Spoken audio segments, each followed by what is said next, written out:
Hola, bienvenidos a esta nueva presentación visual. Hoy vamos a zambullirnos de lleno en un texto histórico interesantísimo, el capítulo 14 del primer libro de las Crónicas. Vamos a analizar cómo se consolidó el rey David, pero ojo, no desde una perspectiva abstracta o teórica, sino viendo exactamente qué nos dicen las fuentes documentales sobre su ascenso, sus tácticas y sus batallas. Así que venga, vamos a profundizar en esto y a descubrir cómo los textos antiguos nos cuentan que se construyeron los cimientos de este liderazgo. Para arrancar, fijaos bien en esta cita porque la verdad captura perfectamente la esencia de toda esta historia. El texto señala que David reconoció su posición, claro, pero lo importante aquí es el motivo, a causa de su pueblo Israel. Y esto es clave. El mensaje que hay detrás es, sinceramente, fascinante. Un liderazgo de verdad, según este registro, es una herramienta para el beneficio de todos. Nunca, jamás, para ponerse medallas uno mismo. Es un cambio de chip total. El rey no está ahí para servirse de la gente, que va. El trono existe única y exclusivamente para servir a la nación. Y para que nos sea más fácil seguir el hilo, hemos dividido este análisis en 5 grandes bloques. Hablaremos del liderazgo para el pueblo, de cómo el éxito inevitablemente atrae oposición, de la importancia de consultar antes de actuar, de esas nuevas estrategias divinas y, para terminar, de la bendición de la obediencia. Vamos a ello. Empezamos con nuestra primera sección, liderazgo para el pueblo. Aquí nos vamos a centrar en los primeros días de David ya instalado en Jerusalén. Las fuentes nos muestran que, en este periodo, hubo un apoyo material tremendo.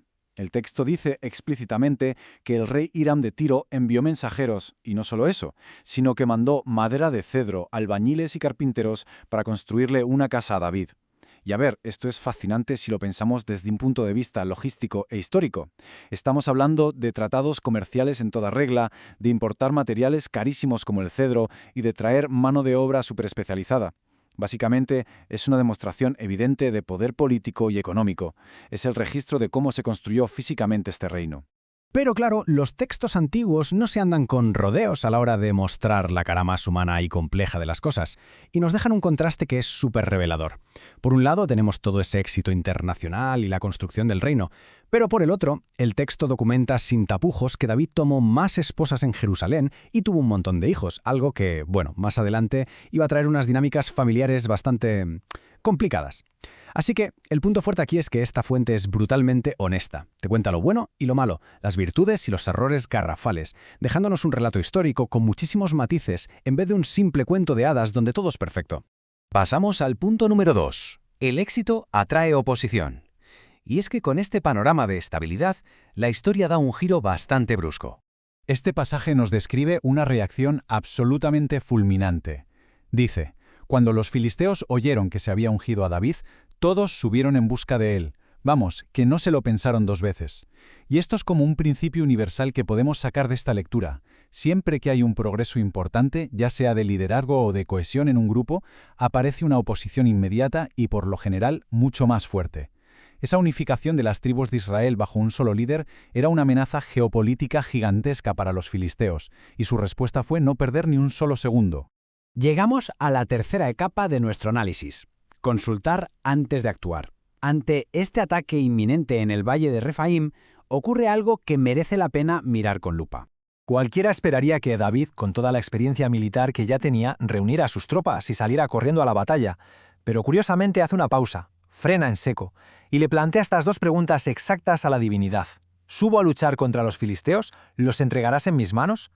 Es una postura clarísima de consulta previa. Hay una negativa total a ir en piloto automático. Es reconocer que, da igual lo capaz que seas como líder, parar a pedir orientación antes de tomar decisiones críticas es al fin y al cabo una tremenda señal de sabiduría. Y ojo a la respuesta, porque es igual de directa. El texto registra una afirmación tajante.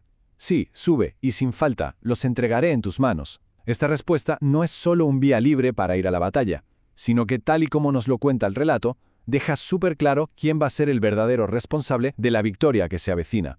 Es decir, el texto pone muchísimo énfasis en que toda esa acción humana está de hecho respaldada por una garantía muy superior.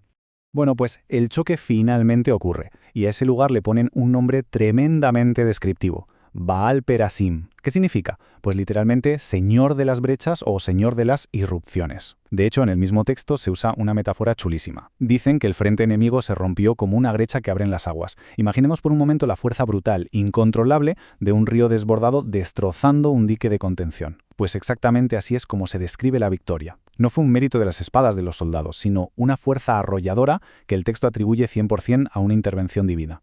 Y lo que pasa justo después de la batalla es interesantísimo. Los filisteos, en medio de aquel caos y saliendo a la carrera, se dejaron atrás sus ídolos. La fuente histórica nos dice que, por orden directa de David, estos ídolos acabaron quemados en el fuego. Y a ver, este detalle no está ahí por casualidad. El relato nos lo cuenta precisamente para subrayar lo absolutamente inútiles que eran esos objetos. Resulta hasta irónico.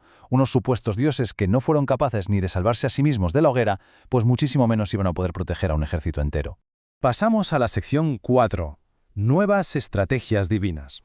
Porque, como pasa casi siempre, los problemas suelen ser bastante persistentes. Resulta que los filisteos deciden lanzar un segundo ataque. Exactamente en el mismo lugar, en el mismo valle. Y aquí lo más lógico sería pensar, vale, estupendo, copiamos y pegamos la táctica de antes que funcionó de maravilla, ¿no? Pues no, se vuelve a consultar. Y fijaos en la nueva instrucción, no subas a atacarlos de frente. ¡Bum! La estrategia cambia por completo. Ahora se propone dar un rodeo y atacar por la retaguardia. Es una lección, la verdad, brillante para no caer en la complacencia. Básicamente nos dice, oye, lo que te garantizó el éxito ayer puede que hoy no te sirva para nada. Si desglosamos esta nueva estrategia, vemos que tiene unas instrucciones súper precisas. Primero, prohibido el ataque frontal. Segundo, hay que dar un rodeo hasta colocarse cerca de unos arbustos, los arbustos Bacá. Tercero, y esto me parece que requiere unos nervios de acero, había que esperar a escuchar una señal muy específica, el sonido de pasos, como si fuera una marcha, pero en las copas de los árboles. Y solo entonces, como cuarto paso, lanzar el ataque. O sea, no era solo cuestión de echarle valor al combate, era tener una disciplina táctica milimétrica y la paciencia absoluta para esperar el momento exacto. Y con esto llegamos a nuestra última etapa en el relato, la bendición de la obediencia. Vamos a ver cómo se ejecutó todo esto y qué consecuencias trajo a largo plazo. Hay una palabra en este texto que tenemos que subrayar en rojo. Exactamente. Nos dice que se hizo exactamente lo que se había mandado. Cero improvisación. Nadie modificó el plan a última hora dejándose llevar por el instinto. Y el resultado, según nuestra fuente, fue una victoria tan aplastante que barrió a todo el ejército enemigo por un territorio inmenso, desde Gabaón hasta Gézer. El texto es clarísimo aquí. Seguir las instrucciones al pie de la letra. Esa obediencia cuidadosa fue el requisito indispensable para conseguir el éxito. En resumen, si miramos las consecuencias de todo esto, vemos que los resultados van muchísimo más allá de simplemente ganar una batalla. Hay un impacto geopolítico espectacular. La fama de esta victoria traspasó las fronteras a la velocidad del rayo, y las naciones de alrededor empezaron a sentir un respeto y también un miedo bastante profundos. El relato nos quiere dejar un mensaje muy claro. Cuando hay un respaldo de este calibre, la reputación y la fuerza que proyectas superan con creces, pero con creces, cualquier cosa que pudieras lograr basándote solo en el esfuerzo humano.